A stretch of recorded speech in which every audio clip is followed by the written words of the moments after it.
welcome back to the PhatPhish Guitar Studio. I'm Dave, and in this video I want to talk a bit about the different types of chords that we can get on any given root note. Because sometimes people get a bit confused about the different types of chords, and when you add certain degrees in, is it an add chord or an extended chord, and what exactly is a sus chord, all that sort of stuff. So I thought just take a look at a particular root note and think about the sort of chords that we can build based on that root. Today let's work with A major. So we've got the A major scale's got the notes A, second degree of B, third degree is C sharp, fourth degree is D, fifth degree is E, sixth degree is F sharp, seventh degree is G sharp, and that brings us back to A. And when we build chords, the basic principle about building chords is we take alternate notes. So in this lesson, I'm not going to get heavily into chord theory. I'm assuming you know a little bit about chords already. This is about the different types of chords you've got available. But just to quickly recap, when we're building chords, generally we're looking at taking alternate notes. So if we're building a chord on A major, we'll be taking that root note of A, we'd miss the second degree, get third degree, which is C sharp, miss the fourth degree and get the fifth degree of E. So A, C sharp and E gives us an A major chord. Loads of different ways of playing an A major chord on the neck. You probably know a few of them, but let's work with the one, probably the first A major chord shape that you learned, which is this one. That's got a E, A, C sharp and E. So only the three notes from the A major triad there. E on the bottom, so technically second inversion A major chord. And that's just a basic A major triad. So it's got 6 notes there, but we're only playing 3 distinct note names, so it's an A major triad. Now, one thing we can do with a major triad is we can suspend it. And what suspended means is we take the third out, we literally suspend it. It doesn't mean suspend as in hanging, it's suspended as in it's not there, it's been removed for a while. So that will give us a chord with just the first degree and fifth degree. That's another chord that you probably know, the A power chord. Yeah, just an A and an E, and possibly another A on top. But there's a few different places you can play that. Just that, but that useful power chord shape. But technically an A power chord is an A suspended chord because there's no third, the third degree has been suspended. As I say, different places you can play that. Typically you tend to play a power chord with just the root note, the fifth degree, and probably an octave. But you don't have to. I mean, it can be quite effective if you just play those notes on on higher strings, or if you find a fingering where you can have actually all 6 strings. Yeah, you've got loads of different ways of playing it. Use a tool like PhatPhish.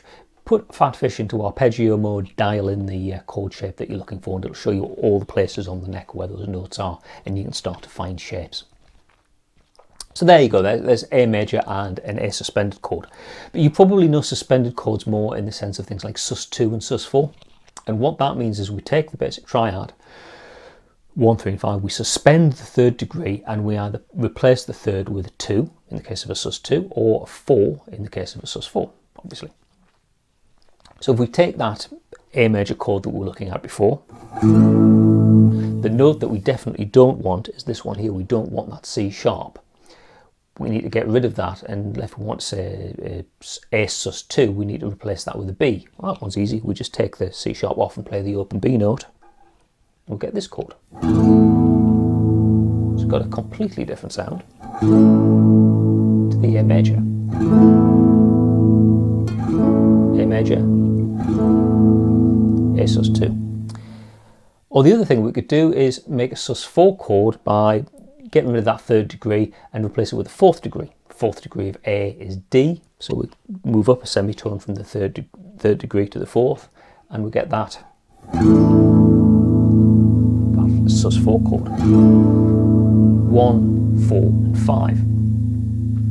So there's a few chord shapes we've got. We've got the basic major triad, 1, 3, 5. We've got the sus2 chord, 1, 2, 5, and we've got a sus4 chord, 1, 4, 5. And the power chord, the suspended chord, the dyad, the 2-note chord as well, if you want to. But let's see where else we can take that major triad. Now, basically, building chords is about taking alternate notes, as I said. So we've got a 1, a 3, a 5. The next logical place to go is up to include a 7th degree. So we skip the 6 and go to a 7. So have A, C sharp, E, and G sharp.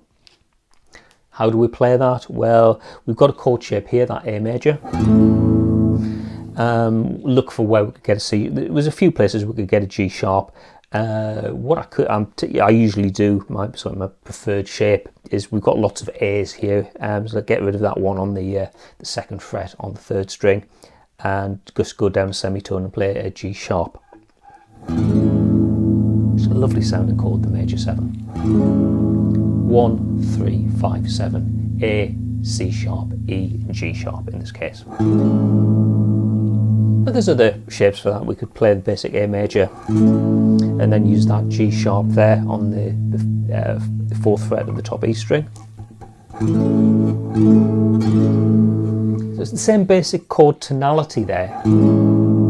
It still sounds like a major 7 chord.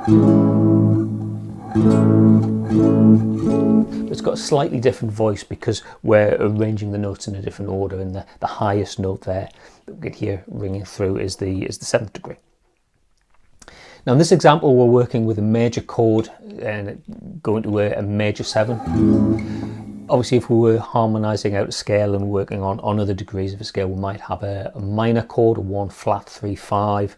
That would go up to maybe a minor 7 chord, 1 flat 3 5 flat 7. Or we could be looking at a major chord that occurs on the 5th degree of the scale, in which case it would include a flat 7 because it would be a dominant 7 chord. I'm not intending to get into chord harmony here, and that's the subject of a whole separate video. This is more just talking about the different variations we can get on any given chord.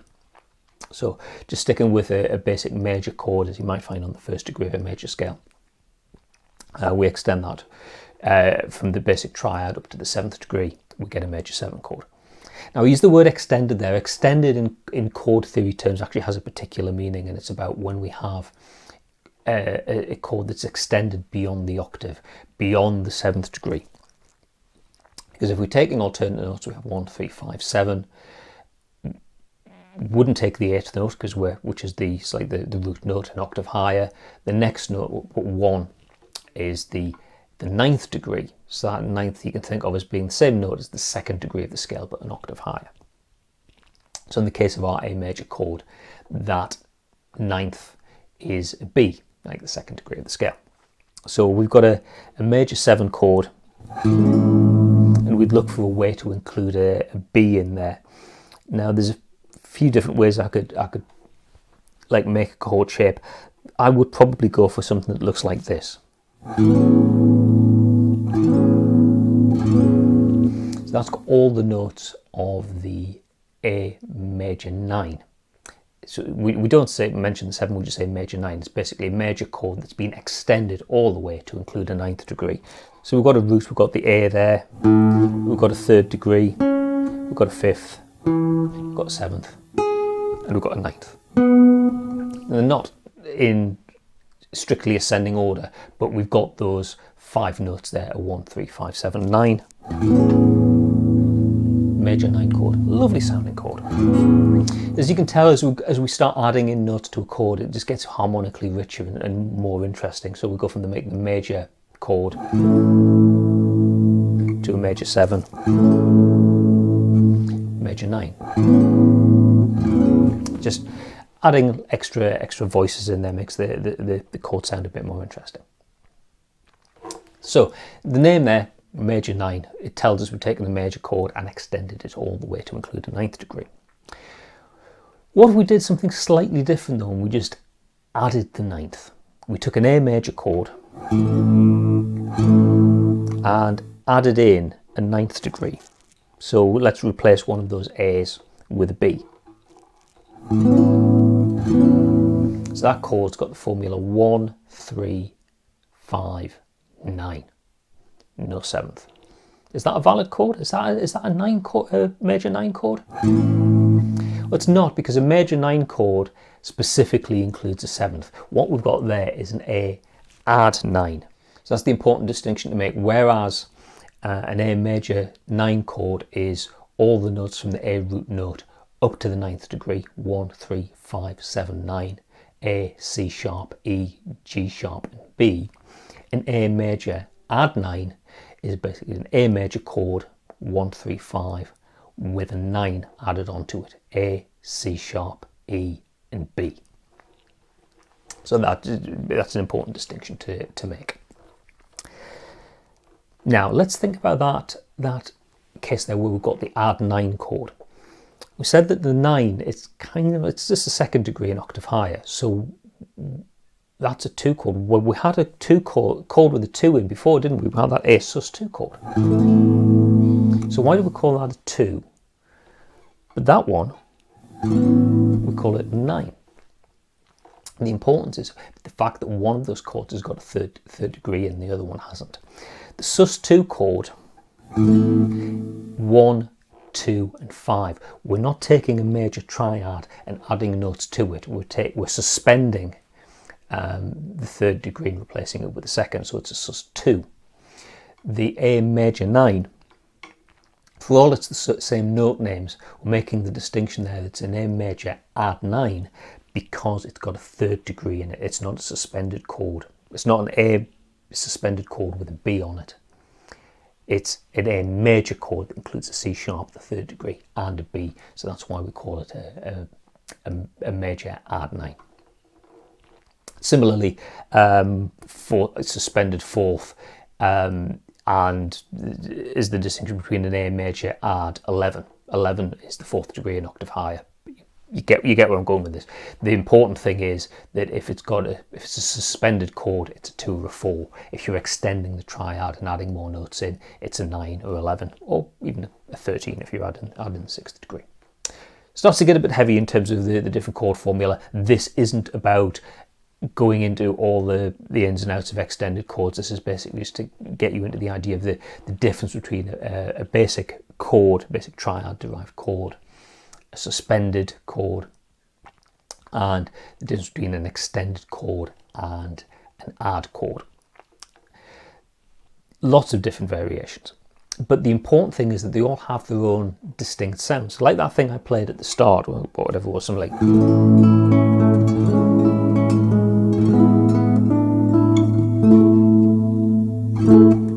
all those were A chords. I was playing an A major, A major 7, A7 sus2. There's one perhaps I should have mentioned before. You can take a 7 chord and suspend the 3rd and replace it with a 2 or a 4 and get a major 7 sus2, or major 7 sus4, which is what I was playing there. Major, major 7, major 7 sus2, major 7 sus4, and then just a dyad, just an A and E, basically that expensive power chord, 6-note power chord there. So lots of variety, and that's where having an understanding of that there's things beyond just the basic major and minor chords and basic 7 chords and whatnot are really useful for songwriting. If you want to get a more interesting sound, you can play different chord types. If you've got a chord sequence that's you want to play like an A type of chord for a few bars, you've got the option. You can play different chord types over the course of those bars to give you a bit more variety. If you need to change from one chord to another, you could possibly go to some sort of extension that includes notes from the chord that you're going to change to, just to smooth the changeover. And like that idea there was playing like an A major, which is A, C sharp, and E. If I change that to an A sus2, I've got A, B, and E. Now A, B, and E, actually that's the same note names as you'd get in an E sus4.